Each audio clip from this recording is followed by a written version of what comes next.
তারা আমরার ওয়াজ মাহফিল আইনি ওয়াজ হুনার লাগি তুমি এখানে ফুজাত যাওগি ফাটার গুছ খাওয়ার লাগি চলতনি আরো জোরে বল চলতনি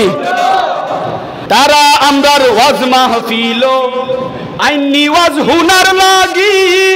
তুমি এখানে ফুজাত যাওগি ফাটার গুছ খাওয়ার লাগি ধর্ম লয়া সিটিং বাজি করিও না রে আর ধর্ম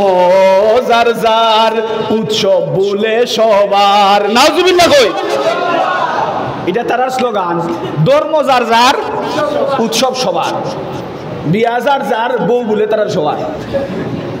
এটাকে মানবো নি কোনো পাগলে মানবো এখন ধর্ম বলে যার যার উৎসব সবার আস্তাগফিরুল্লাহ এত নির্লজ্জ আপনি সামান্য একটু খাবারের জন্য আপনি নিজের ঈমানকে বিসর্জন দিতেছেন। আপনি নিজেকে চিন্তা করুন আপনি কত নম্বরের নিচের মুসলমান।